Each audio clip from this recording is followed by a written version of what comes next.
Hallelujah. मुझे सुनने वाले हर एक को जल्द आने वाले यीशु मसीह के नाम में आप सभी को प्रेम भरा सलाम।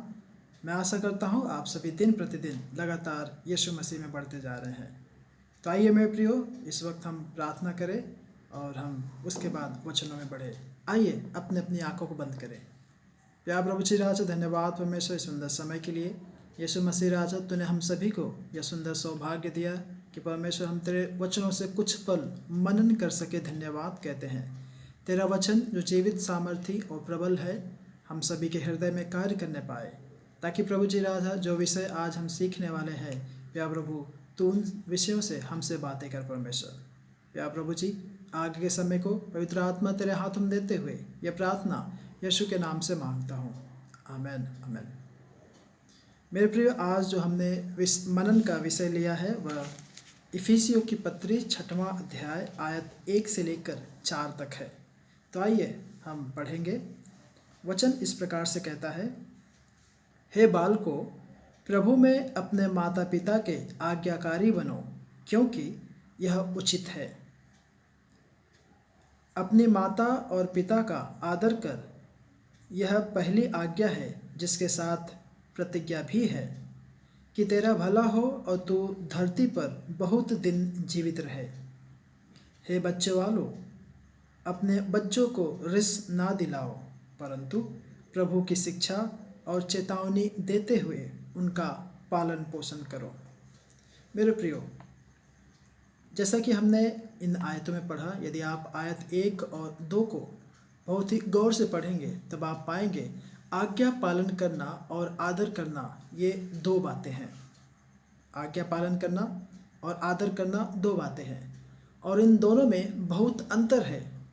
आज्ञा पालन करने का मतलब है जैसा बोला गया आप ठीक वैसा ही करें, या फिर आप हुक्म को ठीक वैसा ही आप पूरा करें। मगर आदर करने का मतलब अलग है। आदर करने का मतलब है लोगों को सम्मान करना, उनसे प्रेम करना। मेरे प्रियो, बच्चों को कभी भी आज्ञा नहीं दी जाती है कि वे परमेश्वर की आज्ञा का तिरस्कार करके अपनी माता पिता का आज्ञा माने। हम में से जो बड़े हैं, जो वयस्क हैं, जो बच्चे हैं, जो अभी काफ़ी बड़े हो गए हैं और अपने पैरों पे खड़े हो रहे हैं, और जिनके कंधों पे कई सारी जिम्मेदारियां हैं विभिन्न प्रकार की, और अपनी पत्नी, अपने छोटे बच्चों, नौकरी की, ऐसों में से अपने दबंग माता पिता या फिर घमंडी माता पिता, तानाशाही, मगरूक, ऐसे माता पिता के अधीन होने की आवश्यकता नहीं है। क्योंकि बच्चे जब तक अपने माता पिता के देख रेख में हैं, या फिर जब तक बच्चे छोटे हैं, तभी तक अपने माता पिता की आज्ञा पालन करें या फिर उनकी सुने। लेकिन माता पिता का आदर करना और उनका सम्मान करना, यह उनके मरते दम तक, उस पुत्र के, उस बेटी के मरते दम तक, जीवन के आखिरी पल तक रहना है। यदि आप गौर से आयत 1 से 4 तक पढ़ेंगे, आपको महसूस होगा कि हम जो विश्वासी हैं, जो यीशु मसीह में हमारा विश्वास वास्तविक है, तो हम आम तौर पर घर पर, हमारे संबंधों में लोगों के साथ ठीक रीति से हमारा वर्चस्व, हमारा रिश्ता साबित होगा। हमें लोग अच्छे रीति से जानेंगे, लोग हमें बहुत ही अच्छे से पहचानेंगे। कहने का मतलब यह है कि आपका व्यवहार आपके घर के सभी लोगों के साथ घनिष्ठ होगा, अच्छा होगा। मेरे प्रियो, बच्चे और माता पिता ये दोनों एक दूसरे के प्रति कुछ जिम्मेदारियों को रखते हैं, या फिर कुछ प्रकार के कर्तव्य को उनके जीवन में पूरा करना है, या फिर उन्हें कुछ जिम्मेदारियां हैं जो कि अनुचित है, या फिर ऐसी बातें जो माता पिता जो उन बच्चों के लिए अनुचित है, या फिर ऐसी बातें जो मांग करते हैं जो ठीक नहीं है। तो ऐसे में उन बच्चों को अपने माता पिता का सम्मान करना या फिर उनकी आज्ञा का पालन करना जरूरी नहीं।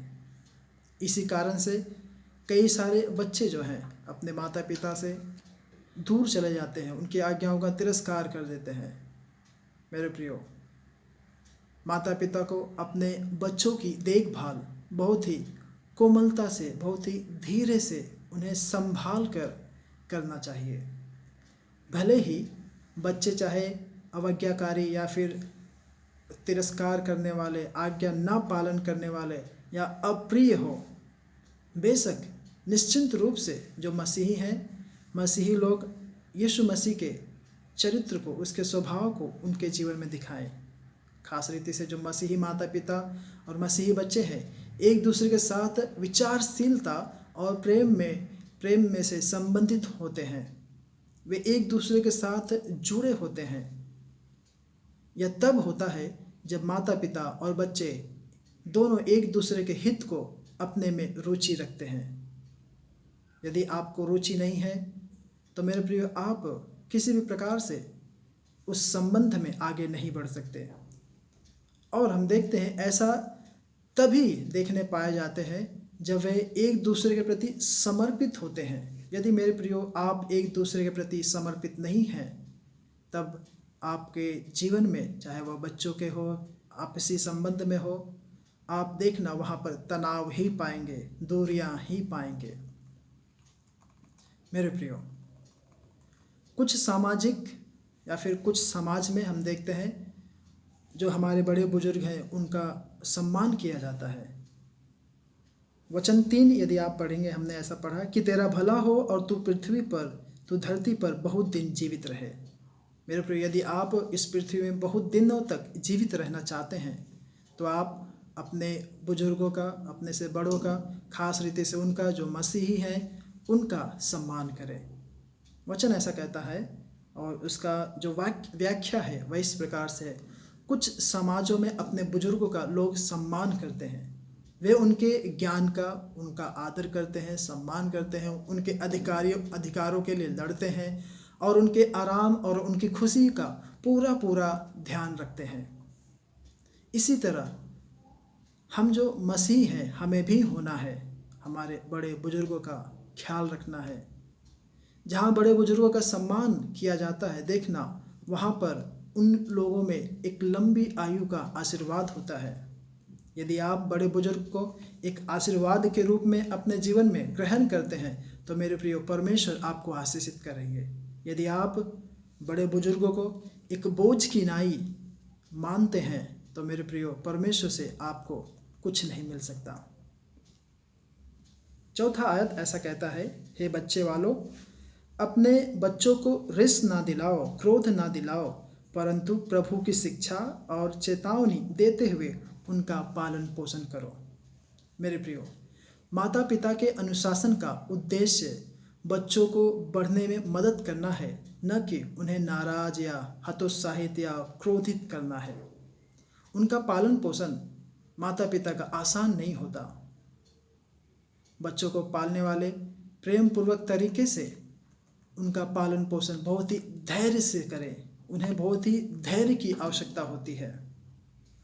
इसके लिए निराशा या गुस्सा के द्वारा अनुशासन नहीं हो सकता।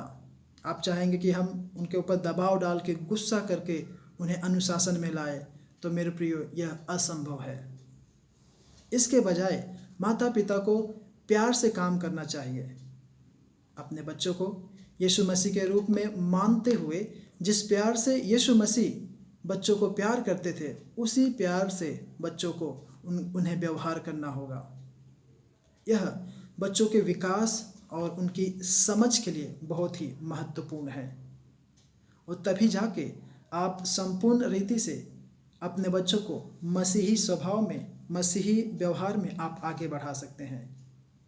आप जब उनके जीवनों में वचन के प्रति बोझ लाएंगे, वचन पढ़ने को आगे करेंगे, तब देखना वे अपना जीवन वचन आधारित जिएंगे और परमेश्वर यीशु मसीह की संपूर्ण सिद्धता में वे आगे बढ़ते जाएंगे और इसका प्रतिफल आपको भी मिलेगा, देश को भी मिलेगा और प्रभु के राज्य को भी मिलेगा।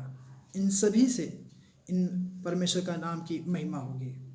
तो होने पाए जो माता पिता हैं, जो बच्चे हैं, वे विशेष रीति से इन बातों का ख्याल रखें और हम हमारे बच्चों को मसीहत में, एक मसीही परिवार में बनाएं।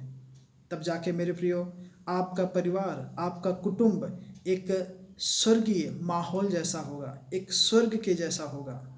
भले से आपके परिवार में 4 लोग, 5 लोग होंगे, मगर आपका परिवार किसी स्वर्ग से कम नहीं होगा। प्रभु आप सभी को इन वचनों से आशीषित करे, अनुग्रहित करे। आमेन।